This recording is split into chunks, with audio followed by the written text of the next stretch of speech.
Comienza el cuarto de atrás.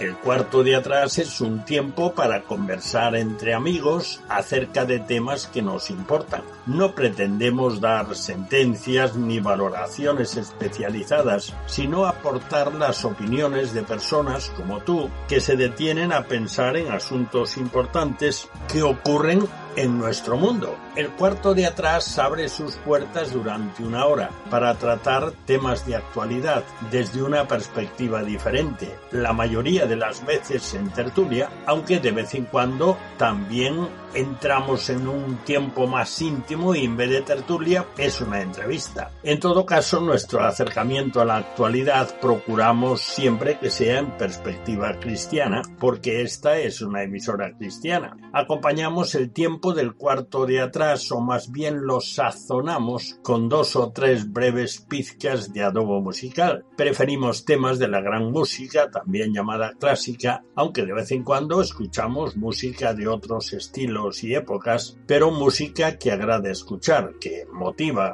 que estimula, ya lo verás. En nuestra tertulia no tratamos de política ni de deportes, porque ya se abordan extensamente en el resto de las tertulias e informativos de todo tipo. Tampoco lo hacemos sobre la vida social de los famosos, aunque citemos a alguna persona tratando de un tema o de una noticia.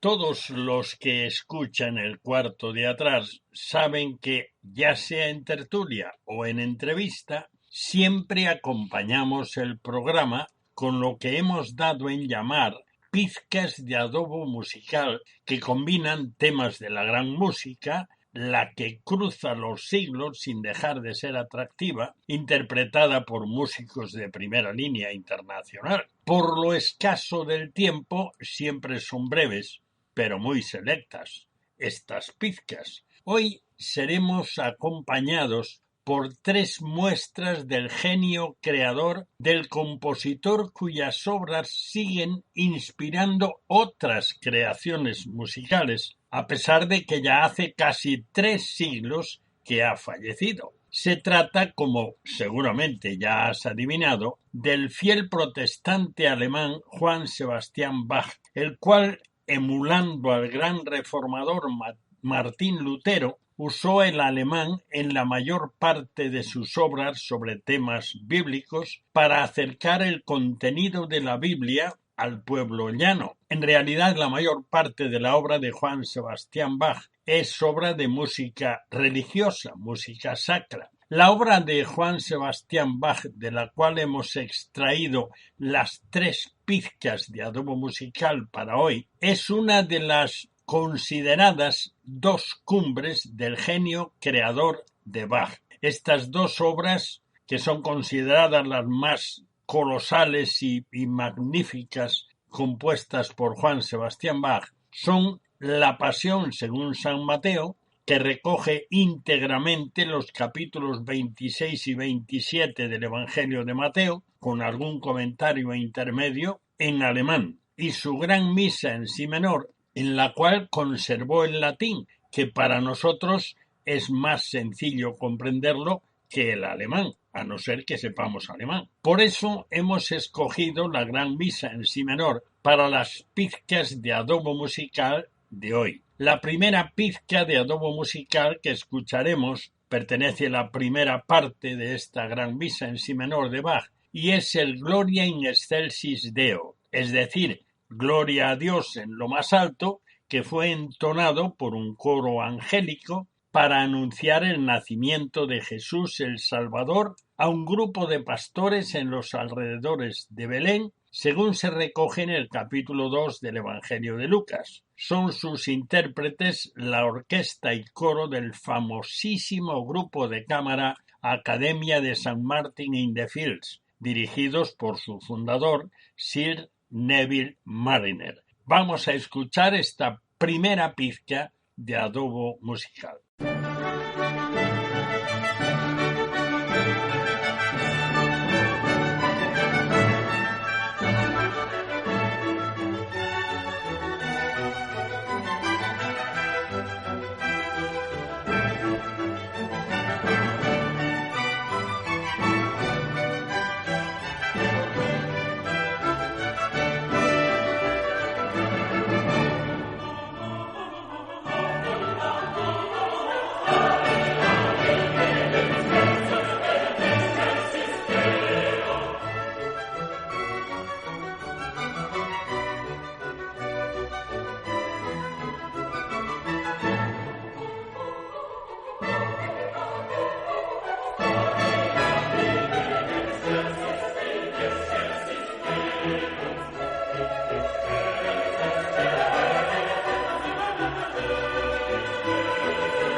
Pues bienvenidos al Cuarto de Atrás Entrevista. Ya sabes que el Cuarto de Atrás funciona todo el año, todas las semanas te encontrarás con el Cuarto de Atrás en esta misma emisora, en este mismo lugar, en esta misma frecuencia, quiero decir. Pero durante los meses de verano es el Cuarto de Atrás Entrevista, es decir, es monográfico, y durante el resto del año es el Cuarto de Atrás Tertulia, que comentamos temas de actualidad entre un grupo de 4. Así que, de todas formas, nuestra bienvenida. Hoy tenemos un invitado que ya ha estado unas cuantas veces en el Cuarto de Atrás Tertulia, es decir, que ya es conocido en la radio.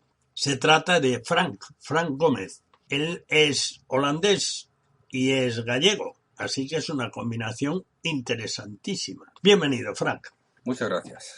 Bueno, y ya que estamos hablando con un holandés de nacimiento, pero en realidad creo que es todavía más español que holandés, pero bueno, es las dos cosas. Así que es hijo de padre gallego y de madre holandesa. Si yo entendí bien, su padre emigró a Holanda y a trabajar y a ganarse la vida, y allí pues una holandesa conquistó su corazón y ya se quedó allí, formó una familia, y Frank es uno de los resultados. Y hay una cosa que muchas veces nos preguntamos, es una cosa tonta, pero que tú, Frank, seguro que la resuelves muy bien. ¿Holanda, Países Bajos o Nederland? Bueno, es una pregunta muy interesante porque aquí en España yo creo que la mayoría de las personas conocen el país como Holanda, pero en realidad Holanda son dos provincias, Holanda del Norte y Holanda del Sur. En Holanda del Norte está Ámsterdam y en Holanda del Sur están Rotterdam y La Haya como ciudades importantes, ¿no? Pero el país íntegro, digamos, es Países Bajos. Países Bajos. Bueno, ¿y este nombre de Países Bajos a qué se debe? Porque ahí sí que hay una historia que yo creo que hay mucha gente que no tiene ni idea. Bueno, los Países Bajos, lógicamente, una gran parte de Holanda está bajo nivel del mar, ¿no? Eso ya es yo mismo nací en un pueblo llamado Ridderkerk, que está pegado a Rotterdam, a la ciudad de Rotterdam, que se encuentra ligeramente debajo del nivel del mar también.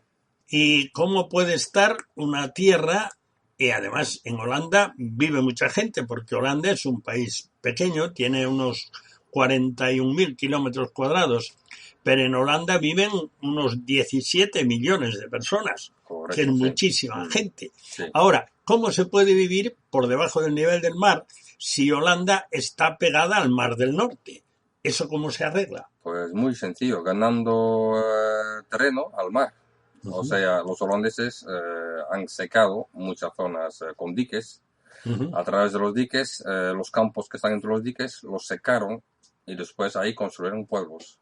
Y eso con un sistema de drenaje que lleva el agua, lógicamente, hacia los ríos, hacia el mar. Y bueno, con este sistema durante siglos, pues han ganado terreno al mar. Incluso hay ciudades como Almere, en el norte, cerca de Ámsterdam, que está en una zona recientemente, ganado al mar, no hace mucho, en los años 50, 60, más o menos. Porque además hay otra circunstancia, que es que Holanda es atravesada por dos ríos, principalmente, creo que hay alguno más, pero hay dos grandes, el Rin y el Mosa, y estos ríos necesariamente desembocan en el mar, claro. Sí, claro. Bueno, eso quiere decir que habrá zonas de esos ríos donde fácilmente se producen inundaciones. Sí, muy fácilmente hasta el año 1953, que fue el año que hubo unas inundaciones terribles, donde murieron miles de personas, muchos pueblos quedaron inundados. Mi madre se acuerda perfectamente, porque mi madre vivía en un pueblo que fue uno de los pocos pueblos que no se inundaron en esa zona donde vivía ella, que es una zona entre Rotterdam y el mar, es una zona rural. Y mi madre pues me contaba que escuchó las campanas de las iglesias toda la noche continuamente dando alarma de que llegaba el mar. Y también contaba que mi abuelo estuvo orando toda la noche para que no quedara inundado el pueblo donde vivieron, y efectivamente quedó a salvo de los pocos pueblos que había. Sí, porque sí, yo vi alguna referencia creo que fue en el final del año, no recuerdo mal, el 31 de diciembre y 1 de enero, y que fue una cosa brutal. Sí, sí. Pero que, en cierta manera, gracias a eso, pues hubo un plan de diques, y aquí yo tengo un nombre que esto para mí es demasiado. Zuiderplaspolder o algo así. Delta Berken. Sí, el plan Delta es lo que dicen. Sí. Para poder, digamos, aguantar el mar cuando hay temporales fuertes y tal, sí, ¿no? Sí, ahora cuando hay temporal, pues tienen un sistema de compuertas que cuando sube el nivel del mar con un temporal, pues lo cierran. Y todas las compuertas cerrando, pues evitan que el nivel del mar sube hacia la tierra, O sea que tienen un sistema muy costoso, pero eficaz. Tienen que vigilar el mar todo el tiempo. Bueno, cuando hay temporal y hay una tendencia de que la marea pues que suba mucho, pues cierran las compuertas. Que yo estuve viviendo los últimos 10 años en Holanda, pues en un pueblo, en una región que se llama Zelanda, que está mucho más por abajo del nivel del mar todavía donde nací, y ahí sí, ahí cerca está el sistema este del delta. Eso es, fíjate, precisamente yo te recordaba hace un rato, antes de empezar la entrevista, que leí un libro de niño, que era la historia de un médico holandés, y contaba precisamente la historia de la lucha contra el mar, la historia de conservar la tierra sin que se la llevara el mar. Y lo que tú contabas hace un rato es más que eso, que no solo eso, sino que han ido rellenando el mar y ganándole tierra. Sí, hay un dicho muy antiguo en Holanda que dice que Dios creó la tierra, menos Holanda, que fue creado por el hombre. Bueno, por lo menos, ese cacho por lo menos. Hay ciudades de Holanda, tú mencionabas Ámsterdam, hay una cosa curiosa que yo tampoco conocía, me he estado informando, porque si no, a ver, que Ámsterdam es la capital, pero en realidad los organismos públicos están en La Haya. O sea que es una doble capitalidad. Hay dos capitales, sí. La capital, digamos, política, ¿no? Que es Ámsterdam, y la capital administrativa, donde está el gobierno, donde también está la Casa Real, que es en La Haya. En La Haya. Hay otro sitio de Holanda que seguro que es muy conocido o les suena a muchos en cuanto a la Unión Europea, porque Holanda fue una de las primeras promotoras, por cierto, que es un pueblecito que hay al sur de todo, si no recuerdo mal, que se llama Maastricht. Maastricht, sí. Eso está entre Holanda, Bélgica y Alemania. Es un punto que está entre 3 países. O sea que está en un sitio ideal para hablar de Unión Europea. Sí, correcto. Sin duda alguna. Sí.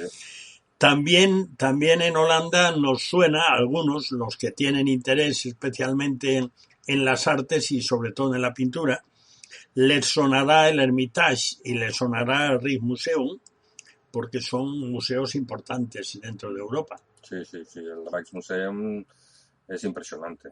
Tiene prácticamente todos los trabajos de Rembrandt, por ejemplo, que se encuentran ahí. Y merece la pena visitarla. Bueno, pues lo ponemos en la lista. A ver sí, Rijksmuseum es una visita obligatoria. A ver cuándo toca. Una de las circunstancias que realmente ha tenido un gran protagonismo en la historia de Holanda fue la reforma del siglo XVI. De hecho, hubo un holandés que tuvo un gran protagonismo en la reforma, que fue Erasmo de Rotterdam. De mi ciudad, sí. Pues, y además hay otra cosa que yo no conocía, pero mira, hoy me están informando un poco pues para sentirme un poco más cerca de ti. Y es que, como pasó en otros países, es una cosa que pocas veces se comenta con el valor que tiene. En Alemania, en Inglaterra, por ejemplo, y en Holanda, la Biblia tuvo un gran protagonismo en la formación de la lengua. Correcto. En Holanda se hizo una llamada, yo no sé cómo se llama en holandés, pero la Biblia de los Estados, que procuró incluir, por lo que dice, algunos términos de regiones que hablan dialectos distintos de la lengua que hablan en Holanda, del neerlandés o como se llame. Sí, bueno, yo tengo la Biblia de los estados, ¿no? Ajá. Sí, esa es la Biblia que se utiliza generalmente en la Iglesia Reformada holandesa, sí. Ujú. Pero que yo sepa, yo conozco solo la versión en el holandés, solo, Sí, sí, sí, simplemente. pero que dicen o comentan los expertos, ¿no? Que tuvo mucho que ver con la formación, digamos, literaria de la lengua. Lo mismo que en Alemania, la Biblia de Lutero tuvo una importancia enorme en la formación del alemán. Sí, por supuesto, fue uno de los primeros, además, primeros libros editados, lógicamente, también Ujú, en la lengua holandesa, que fue la ujú, Biblia. Una de las tradiciones también, hay una tradición también de Erasmo, que ujú. no es la tradición de la Biblia de Erasmo también, que es otra tradición. Sí, porque Erasmo fue uno de los primeros que tradujo el Nuevo Testamento Correcto. griego Sí, sí, sí. al latín, pero que eso trajo una influencia enorme en los que se interesaron en la lectura de la Biblia. O sea, en cierta manera todo empezó con el Renacimiento, pero tuvo una gran importancia para la Reforma. Los libros de Erasmo fueron perseguidos por la Inquisición Sí, por porque, supuesto, madre mía, que yo por era supuesto. peligro mortal. Erasmo no era persona querida entre la Inquisición, ¿no? Uh-huh. No. No, Evidentemente que no. no. Bueno, como muchos holandeses, lógicamente, que se rebelaron contra el sistema romano apostólico, lógicamente. ¿Cómo ves tú en este momento la situación, hablamos en general, cristiana en Holanda? Porque en aquel momento se produjo una especie de división entre los que aceptaron la reforma, es decir, protestantes, y los que no y eran católicos, Sí. más o menos. Bueno, hoy en día yo creo que ya no se puede hablar de una división entre protestantes y católicos. Yo creo que la división actual es entre creyentes y no creyentes. Uh-huh. Entonces, según yo leí recientemente en las encuestas, hay aproximadamente un 42% de población que dice todavía que ser creyente. Ajá. O sea, la mayoría ya no lo es. Entonces, ya me decía mi abuelo hace muchos años, Holanda se convirtió en un país de los más cristianos a los más A los menos. paganos, ateos, Uh-huh. digamos. Bueno, y tú que sí has vivido en Holanda gran parte de tu vida, ¿a qué atribuyes este cambio en tu país? En tu país, que en tu país tú estabas y de Vamos a hecho, ver, la libertad de religión y de expresión, lógicamente, ha sido positivo para que todos los cristianos, digamos, pueden ejercer su fe, lógicamente, libremente. Por otro lado, lo negativo de esto es que también han inculcado, lógicamente, muchas teorías opuestas a la religión cristiana, que con la libertad que apareció pues, en los años 60, uh-huh, 70, pues ha hecho que mucha gente se ha alejado de la fe, lógicamente. uh-huh. O sea que al final, La libertad se convirtió en libertinaje, ya, digamos. sí, en principio era bueno. Sí, la libertad es bueno, sobre todo para toda aquella persona que no, lo que ha pasado, por ejemplo, en España, que durante la dictadura de Franco, pues el protestantismo fue Perseguido. perseguido, pues Uh-huh, lógicamente Holanda fue lo opuesto. Hubo libertad total de, de, de de religión. religión, lógicamente. Uh-huh, Sí, sí. Eso ha sido lo bueno de la libertad. Lo que pasa es que la libertad, poco a poco y a través de los años 60, 70, con políticas nuevas, pues se ha convertido en libertinaje. Entonces ya apareció lo de todo vale. uh-huh. Lo de todo vale ya ha llegado a un punto en Holanda hoy en día que siempre es el país puntero en nuevas leyes anticristianas, de aborto, eutanasia. Uh-huh. Holanda siempre es el primero en aprobar esas leyes, obviamente. Sí, Eh, es interesante porque esa es una perspectiva que se tiene desde aquí, claro.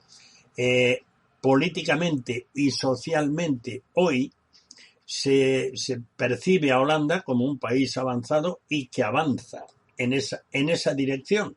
Otra cosa es que esa dirección nos parezca la buena para la sociedad o no, depende de quien opine sobre eso, ¿no?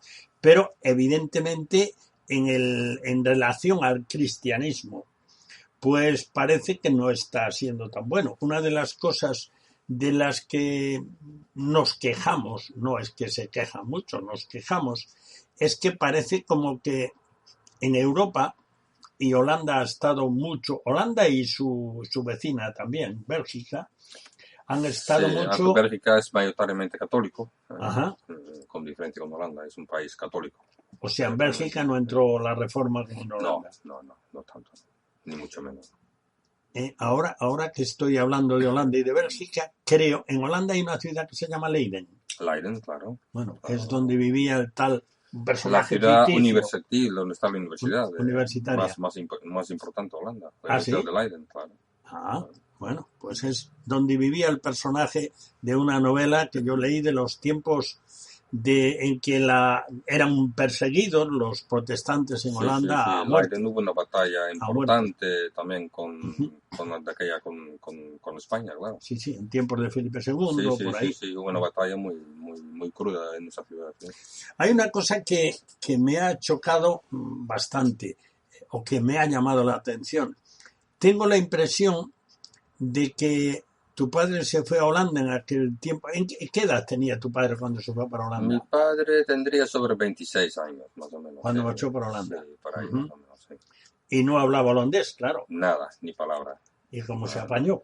Pues se encontró un novio holandés, no le quedaba otro remedio. Y le enseñó todo. En 6 meses. Madre mía. Ya sabía hablar holandés. Madre mía. Sí. Eso también hay que atribuírsela que era inteligente. Mi padre se encontró con más dificultades, lógicamente. Sí. Mi padre era católico. Ajá. Y los padres de mi madre, mis abuelos, eran reformados ortodoxos, de una iglesia muy ortodoxa. Además. Entonces, un día dijo mi madre a mi abuela, pues mi madre dijo, mira, tengo un novio. Encontré un chico que me gusta mucho y estoy muy enamorado de él. Y mi abuela decía, ¿no será de la otra parte de la iglesia reformada que no es la nuestra, no? Y me decía, no. Es español y católico. Y la sorpresa fue grande, claro. Bueno, pero al final se ganó a la familia. Sí, porque lógicamente mi abuelo vio que era un amor verdadero y que esto no lo podía parar. Y decía, bueno, muy bien, pero te tienes que convertir al protestantismo. Y que el español era persona. Sí. Claro. Porque eso también cuenta. Claro, mi abuelo vio que era buena persona, que mi madre le quería y que esto tenía que ir para adelante. Pero bueno, el problema ahí era más bien de la tendencia religiosa que otra cosa. Claro. Ya. Claro. Él, sin embargo, él mantuvo, bueno, como era normal en los gallegos que emigraban, hoy las cosas pues son bastante diferentes, pero durante años los gallegos emigraban, sobre todo en esa época de la emigración a Europa, especialmente a Alemania, también a Suiza, a Francia, a Holanda. En ese tiempo de emigración los españoles lo que procuraban era hacerse un patrimonio aquí y, digamos, mantener los lazos con la tierra. Tengo entendido que tu padre sí los mantuvo, pero él formó una familia holandesa. ¿Cómo se combina eso? Sí, bueno, mi padre durante muchos años siempre hablaba holandés en casa. Yo el castellano prácticamente no lo aprendí en Holanda, lo aprendí aquí en España más tarde. Yo niño no hablaba español prácticamente. Ajá. Y sí, la verdad es que la familia se puede decir que era completamente holandesa, la nuestra. Solo venimos de vacaciones en verano, lógicamente a Galicia. Pero ya te digo, mi educación y la lengua era todo de Holanda, todo holandés. Además, tengo entendido, tú también aprendiste el alemán, que son allí vecinos. Sí, yo estudié alemán, inglés, francés, aparte del holandés. Pero ya, en Boekhoff. Eso te hace más europeo. Sí, por supuesto. Yo siempre me he sentido europeo. Yo, ya que soy medio holandés, medio español, pues ya tengo 2 partes de Europa ya. Y más europeo imposible casi. Hombre, sí, porque la lengua, hasta ahora, que veremos a ver lo que pasa en los próximos años, pero hasta ahora Alemania la llamaban la locomotora de Europa. El inglés es la lengua de intercambio internacional, queramos o no queramos, a pesar de que el español lo hablan casi 600 millones de personas. Pero también O sea que te has posesionado de las lenguas de Europa. Sí, sí, sobre todo el castellano y el inglés, que son los idiomas que más hablan en el mundo, aparte del chino, pero bueno, pues ya es porque hay muchos chinos, lógicamente. A ver.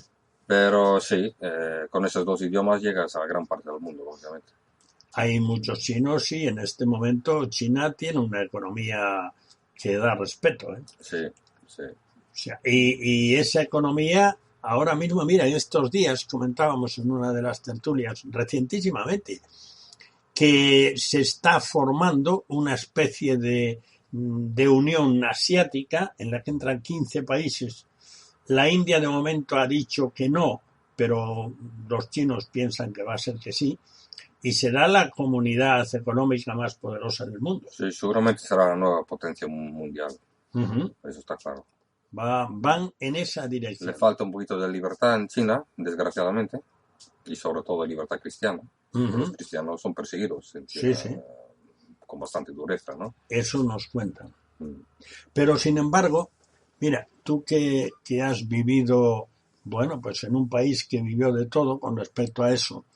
Sin embargo, hay una cosa curiosa en la historia de los cristianos. Vamos a hacer un pequeño alto para escuchar una pieza de música de esas que me gusta poner, música del barroco y en temas para coral. En este caso será de Johann Sebastian Bach. Y después continuamos. Pues sí, hacemos un alto en la conversación con Frank Gómez para ofrecerte nuestra segunda pizca de adobo musical y será el comienzo del conocido como símbolo niceno, que fue el primer resumen de la fe cristiana redactado en el siglo IV para ser aprendido de memoria, saliendo al paso de algunas falsedades que se habían introducido, especialmente la negación de la Trinidad, al negar la deidad de Jesucristo y del Espíritu Santo. Este resumen, conocido por su primera palabra en latín, es el credo, es decir, el creo, en el cual se afirma la perfecta deidad del Padre, del Hijo y del Espíritu Santo en un único Dios, poniendo un énfasis notable en la obra de Dios el Hijo, quien manifestó a Dios de forma visible al incorporar una naturaleza humana para morir pagando Él todo lo que tendríamos que pagar en lugar de los pecadores que hemos sido salvados por su gracia mediante la fe. También especifica la obra del Espíritu Santo y la del Padre. Por lo tanto, el credo afirma dos cosas muy importantes. Solamente hay un Dios y el único Dios existe en tres personas, el Padre, el Hijo y el Espíritu Santo, lo que denominamos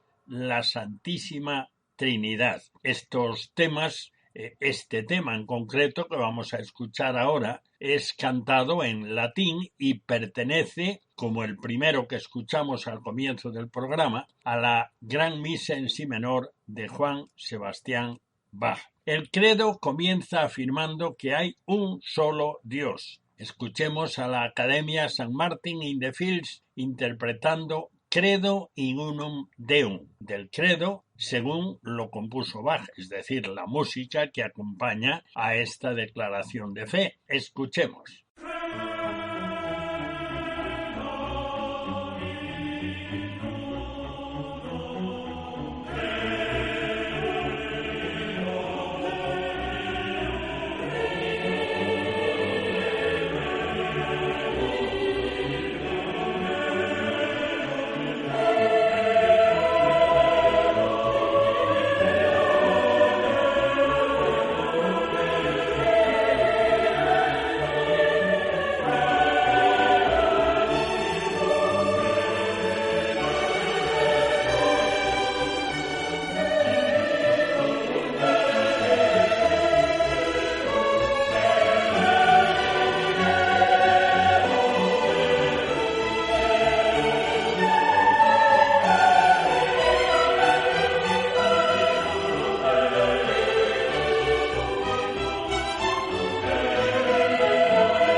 Bien, pues después de escuchar a Juan Sebastián Bach en este coral, pues hay un tema que siempre me ha llamado la atención. Y dado que en Holanda se vivió con mucha intensidad y aquí en España también, y en China se está viviendo en este momento, que es el siguiente. Por alguna razón, tú hablabas antes que la libertad ha sido fenomenal y verdadera libertad en Holanda, pero ha erosionado el cristianismo.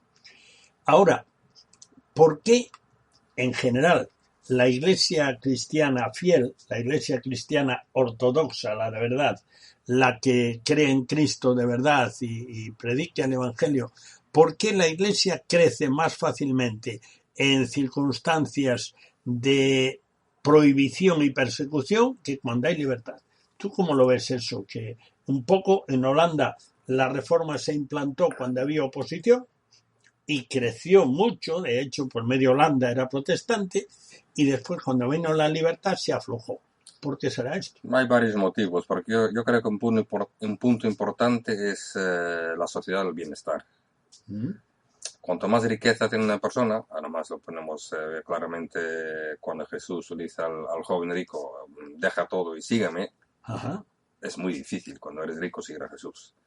Y en países muy ricas como Holanda, por ejemplo, claro, el bienestar, la gente es que no le falta de nada, está disfrutando de la vida, todo tiene que ser placer, porque placer es la palabra más importante que tienen en su vida.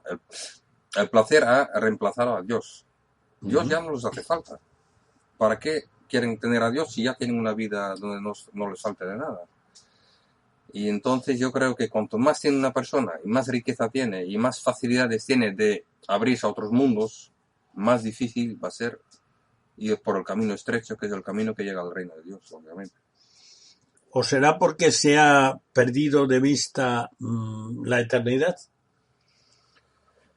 Porque es que, claro, efectivamente, tienes toda la razón, que en realidad lo que se maneja más en este momento en nuestra cultura es disfruta, pásalo bien. Es lo que más vale. Sí. Y bueno, tú escuchas, por ejemplo, a alguien que está pues compitiendo en una disciplina, por ejemplo, en la música, ¿no? Y los que los preparan dicen, tú disfruta, pásatelo bien. Disfruta, haz la música disfrutando. No le dicen esfuérzate y haz lo mejor posible y que eso sea tu referencia, sino disfruta. Los que juegan a cualquier deporte, tú pásatelo bien y verás cómo te sale bien. Y en la vida normal, tú pásalo bien. Si lo pasas mal, cambia porque eso no puede ser. La gente se acuerda de Dios cuando lo pasa mal, muchas veces. Sí. Cuando está tocando fondo, se acuerda de que hay un Dios. Pero cuando lo están pasando fenomenalmente bien y no les falte de nada, Dios no está en ningún lado, obviamente. Se olvidan completamente. O sea, tienen tanto de todo que no echan en falta ni a Dios. Sí, después, hombre, yo puedo analizar mi propia familia en Holanda, por ejemplo, donde pues mi familia, digamos, hace 30, 40 años era el 99% protestante reformado, de creyentes, de asistir todos los domingos al culto y bueno, pues lo vemos ahora en el año 2019 y habrá aproximadamente un 20 o un 30% de esta familia que acude a los cultos los domingos todavía. Ajá. El 70% ha perdido todo contacto con la iglesia. ¿Y por qué? Porque tienen una vida tan de lujo, tan bien, lo están pasando tan bien, que no les hace falta ya ir a orar ni a tener contacto con Dios, porque no se han olvidado completamente del Señor. Sin embargo, Frank, hay algunas personas, ahora que han mencionado eso me parece importante, hay algunas personas que opinan que ser creyente quiere decir creyente en Dios, creyente en Jesucristo y cristiano, como la Biblia enseña, que no necesita ir a los cultos, ir a la iglesia, reunirse con otros para, digamos, actos religiosos o litúrgicos, sino que se puede ser un creyente magnífico sin eso. ¿O resulta que eso es una manera en la que se ve o que cuando no se reúnen se van enfriando? ¿Tú cómo ves ese tema? Es la nueva tendencia de hoy en día. Muchos creyentes que se consideran cristianos piensan que ya no hace falta congregar con los hermanos ni hermanas y que es un poco lo hago yo mismo. Y mi Dios es el Dios que yo creo que es el mío. Es el yo. Y también ama a mí mismo primero que a Dios, que es justo al revés lo que dice el Señor, que hay que amar a Dios sobre todas las cosas en esta vida. El ser humano actual ama a sí mismo primero y después a los demás. Y Dios, ya no hablamos de... Y en ese caso, ese desligarse diciendo, bueno, eso es religión, pero yo tengo mi fe, el hecho de irse alejando puede hacer que se vaya enfriando las convicciones. Para tener una fe y una persistencia en la fe duradera y con mucha fortaleza, haciéndolo solo, tienes que tener una fe muy, muy grande, creo yo, y tienes que tener una fortaleza muy grande. Muchas personas no creo que son capaces de persistir a lo largo de los años porque yo creo que se va enfriando, sí. O sea, que necesitarían la ayuda de otros para animarlos. Yo puedo ver a mí mismo en el espejo, si hay una temporada que no me reúno tanto con mis hermanos y mis hermanas, veo que estoy perdiendo un poco el interés también en la Biblia, en leer la Biblia. Se está enfriando, yo creo que sí. Yo creo que es verdad. Yo creo que el reunirse, orar al Señor los días de culto, si no vas también todos los domingos, creo que tampoco es una cosa grave. También hay momentos que no puedes ir o que te surgen otros problemas en la vida. Pero tenerlo como costumbre y pensar que yo mismo puedo hacer mi propio culto yo solo, lo veo complicado. Esto es algo que tiene realmente importancia. Sí, yo creo que sí. Pero es la tendencia actual, digo, que la tendencia actual de algunos amigos míos en Holanda que son creyentes, pero son creyentes ya de nuevo estilo, digamos que la iglesia ya no hace falta reunirse, ellos ya tienen sus propias creencias que se entremezclan mucho con la nueva era también. Que son lógicamente filosofías que se han metido en la sociedad muy peligrosas. Y muy bonitas. Muy bonitas porque es lo que la gente quiere oír. Claro. El camino es fácil. Aparte de las lenguas, tu formación académica, digamos, profesional, ¿cuál ha sido? Bueno, yo estudié primaria, lo que en España antes era COU, hasta COU, y después estudié turismo también. Y cuando estaba estudiando turismo ya empecé a trabajar en una multinacional holandesa que me envié a trabajar en España. Mi primer trabajo fue en Ciudad Real, en La Mancha. Fíjate. Vaya. Pero entonces tú aún no sabías español. De aquella ya había estudiado español ya. Sí. Ya en el instituto ya tenía como clase español también, como lengua extra. Y ya había estado en España, ya mis padres ya vivían en España, y ya venía más veces, ya había estado aquí temporadas. Y bueno. ¿Por qué si vinieron a España tus padres?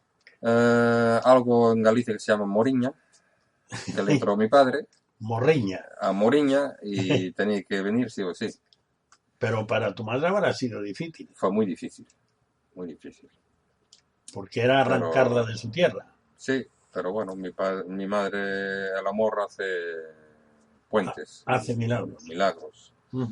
Y vinieron en el 85 ya.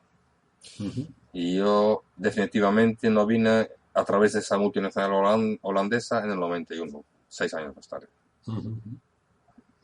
Es que es una cosa que me llama la atención porque generalmente en la experiencia que tenemos de familia, la mujer tira mucho. Porque digamos que en general la mujer cultiva más los lazos familiares que el hombre. Eso es bastante habitual. Es decir, que las relaciones familiares son más fuertes del lado de la mujer que del lado del hombre. Dicho de otra manera, es muy normal que la mujer tenga una relación estupenda con su madre y con sus padres en general y con sus hermanos, y que sin embargo el hombre no la tenga tan fuerte. Entonces, hombre, hay muchísimas familias en países europeos, especialmente Francia, Alemania, Holanda, Suiza, que ya al final ya son de allí. Ya son de allí. Sí. Hay mucha gente de origen gallega que ya en Suiza ya son segundas, terceras generaciones, claro, que ya son totalmente... Son de allí. Son de allí. Pero en este caso, al emparentar con alguien de allí, porque aquí ha habido muchos matrimonios que emigraron, primero generalmente iba el hombre, después iba la mujer, trabajaban los dos y, bueno, los hijos nacieron allí o eran pequeños y se los llevaron para allá, no en todos los casos. Y entonces ya se formaron allí y ya son de allí. Sí, yo conozco bastantes casos. También en Holanda, ahora mismo ya son de tercera generación, claro, que ya son completamente holandeses. Claro. Que te vienen a Galicia igual de vacaciones en verano y nada más. Claro. Son de allí. Bueno, antes mi vida era así también. Lo que pasa es que al volver mi padre a Galicia, pues entonces ya me tiraba también más venir aquí, claro. Están mis padres aquí. Hombre, claro. Aparte de empezar a trabajar en España también, pues ya era motivo de sobra para quedarme. En el ámbito profesional, ¿tú qué haces en este momento? Pues yo ya desde hace unos cuantos años pues tengo una empresa inmobiliaria, pero especializada en propiedades rurales y rústicas. Sobre todo en la zona de la Ribera Sacra. Y de cara a gente de fuera de... Sí, la mayoría de los compradores son extranjeros. En este caso tienes una ventaja de manejarte en varias lenguas. Claro, yo la publicidad lo hago en 4 idiomas. Entonces me vienen tanto británicos como americanos, holandeses, alemanes. Y Galicia, la verdad es que era una región de España poco conocida hasta hace unos años, pero está muy en auge ahora mismo. Y yo creo que los próximos años va a ir a más. Sí, de hecho, en España llevamos ahora una temporada que se habla de la España vaciada y se piensa principalmente en España, en Castilla principalmente, ¿no? Sí. Pero resulta que en Galicia hay muchas aldeas que han ido quedándose sin habitantes. O han quedado menos. Sí, porque yo creo que la política también de los gobiernos es sobre todo juntar a la población en ciudades grandes, olvidándose completamente de las poblaciones y de lo rural. Sí, pero ya eso ya lleva muchos años ya. Y claro, esos pueblos abandonados, donde prácticamente no hay habitantes o poca gente, pues la gente extranjera ve la tranquilidad.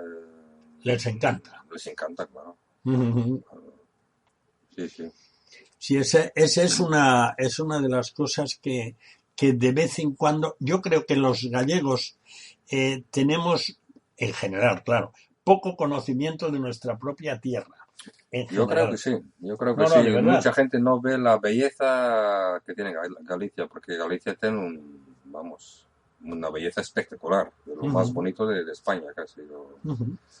Y zonas tanto como las Rías Baixas, como la Ribera Sacra, o como el Caurel o los Ancares, son espacios impresionantes, que cuando lo ve un extranjero dice, pero esto es precioso, yo quiero vivir aquí, o yo quiero venir aquí de vacaciones. Y claro, si les ofreces una propiedad con algo de tranquilidad, ellos encantados. Sí, es una cosa realmente chocante. Y creo que nos pasa, estoy hablando de la gente de aquí, ¿no? Nos pasa a muchos que a lo mejor tienes curiosidad, pues, qué sé yo, pues ir a conocer las grandes ciudades europeas, por ejemplo, ir a conocer París, Berlín, Múnich, Praga, Viena, ir a Rusia, yo qué sé, a ver las grandes ciudades sobre todo, ¿no? Y no conoces tu propia tierra. Y no conoces tu propia tierra. Obviamente. No conoces sus bellezas paisajísticas. Pero, ¿sabes?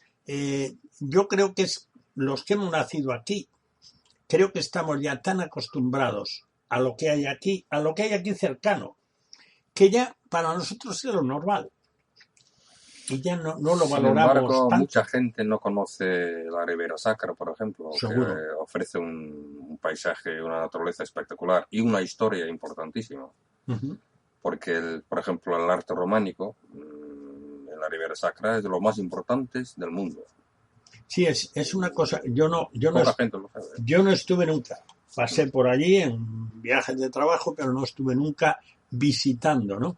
Y es una cosa curiosa cuando me enteré que en la Riviera Sacra, por ejemplo, y por eso se llama Riviera Sacra, pues hay, si recuerdo mal, no sé si 16 monasterios, o sea que hubo gente mucho antes que valoraron aquello e hicieron asentamientos, en este caso religiosos.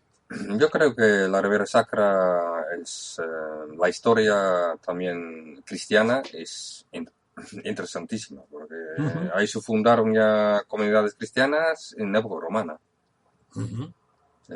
Las primeras iglesias se formaron en las riberas de los ríos y bueno, ya en el siglo VI, VII ya había monasterios y iglesias. Pero sin embargo es un sitio incómodo para moverse.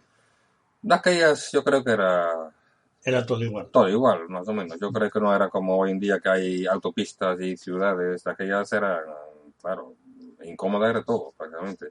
Más bien yo creo que el microclima que tienen esos ríos favorecía mucho al cultivo de la vid, de todo tipo de huertos. Sí, porque también el cultivo de la vid, que es realmente heroico en la Ribera Sacra, hasta donde yo sepa, pero es muy antiguo ya. Es muy antiguo, tiene probablemente origen romano.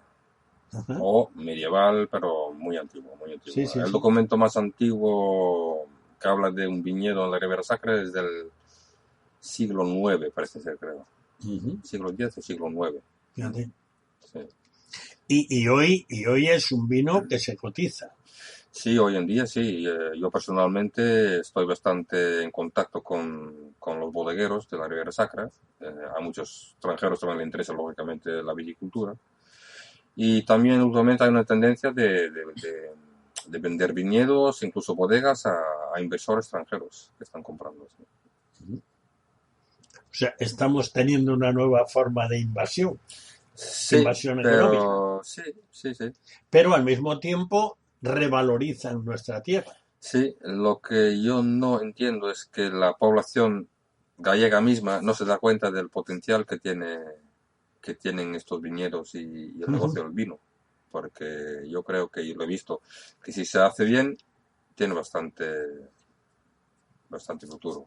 Sí, porque además es una cosa que realmente no te creas que, hombre, hace años ya, pero hay un resurgir muy grande en España, por lo menos, pero no es solo en España, del aprecio del vino.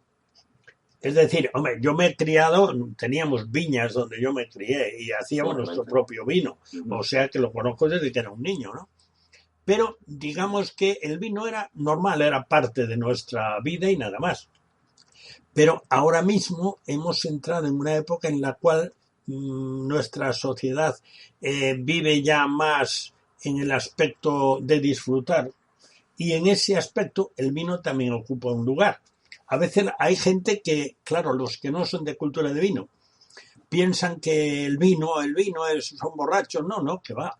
El vino es un delicatessen en la mesa. Sí. Cuando sencillamente lo tratas como debes de tratarlo. Ahora, el vino es bueno si lógicamente no lo haces un mal uso. Exactamente. Claro. Entonces, vamos a ver, en la Biblia encontramos viñedos a lo largo de todo el Viejo Testamento. Encontramos viñedos y vino y bueno, eso formaba parte también de la cultura judía, lógicamente. Sí, y era apreciado, naturalmente que sí. Sí, pero no sé, no tenemos o no teníamos hasta ahora, pero ahora mismo ya te encuentras a muchas personas que no sabían nada y que no habían visto una vid en su vida y que sin embargo cuando van a comprar a un centro comercial ya dicen, oh no, yo así para un día quiero un vino de crianza, quiero un vino de reserva. Sí, ahora la gente es más, exigente con los vinos. Sí. O sea, como que empiezan a entender. Y de hecho hay otra cosa que yo no sé si la Riviera Sacra por esa zona hay, pero en Galicia sé que hay y se está rejuveneciendo, y es algo que también está entrando, el aceite.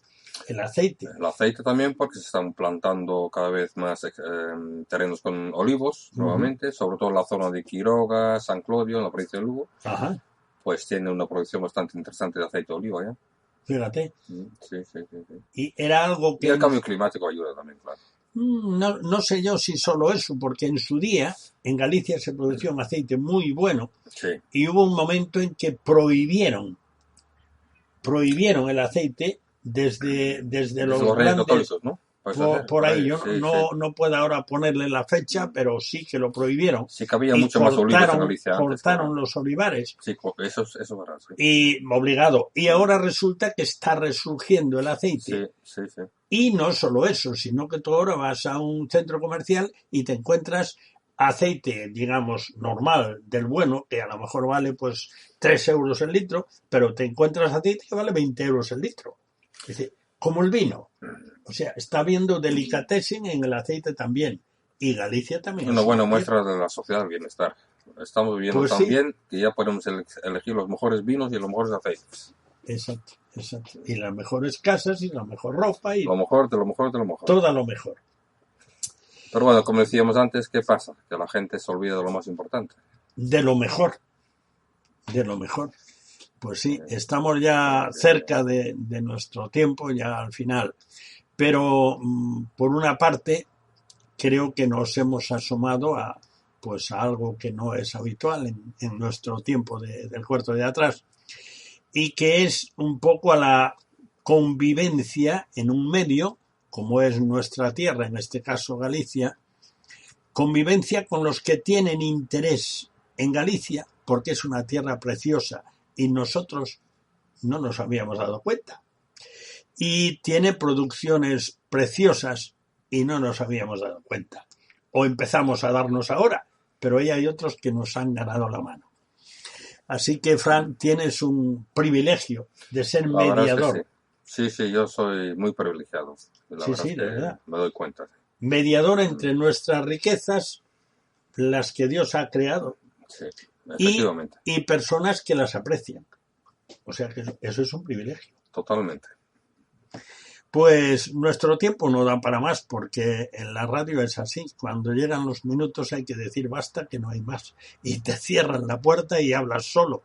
Así que, Fran, muchas gracias por tenerte otra vez ante nuestros micrófonos y esperamos que habrá más ocasiones. Muchas gracias. Ha sido un placer. Muchas gracias. Antes de cerrar el programa, te ofrecemos la tercera pizca de adobo musical, que también forma parte de la gran misa en si menor de Bach, que según los expertos recoge la esencia de todo su saber musical, recopilando lo aprendido a lo largo de 25 años de experiencia como compositor. Esta tercera pizca de adobo musical será la afirmación de la fe en el único Dios, en la primera persona de la Trinidad, según aparece en el libro del Génesis, capítulo 1 y versículo 1, donde dice: en el principio creó Dios los cielos y la tierra, que es la segunda afirmación del símbolo niceno, más conocido como el credo, es decir, el resumen básico de la fe cristiana,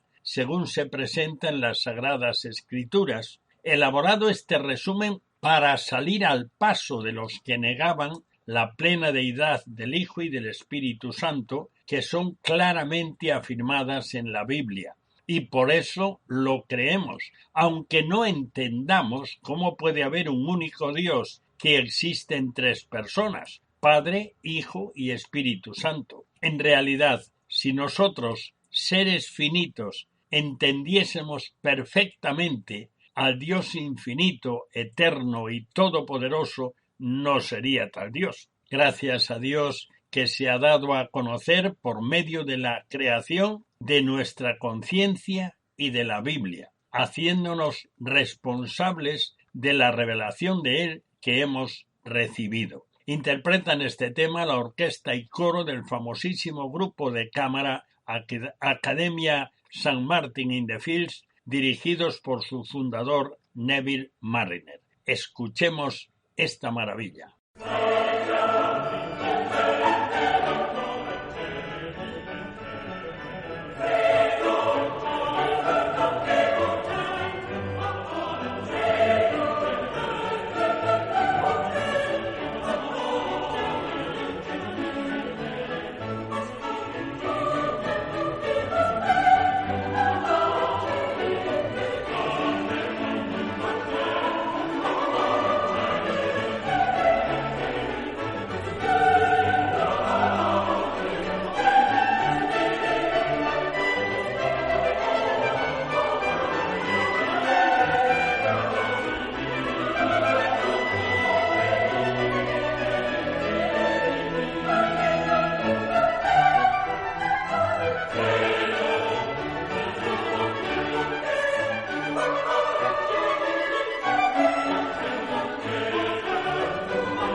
Bueno, como una hora no da más que para 60 minutos, terminamos. Damos gracias a Dios por permitirnos salir al aire una vez más. El cuarto de atrás cierra de nuevo sus puertas hasta la próxima semana, si Dios quiere.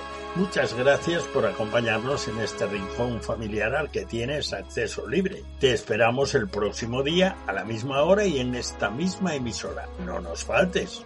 Dios te bendiga. Te habló Daniel Baruja.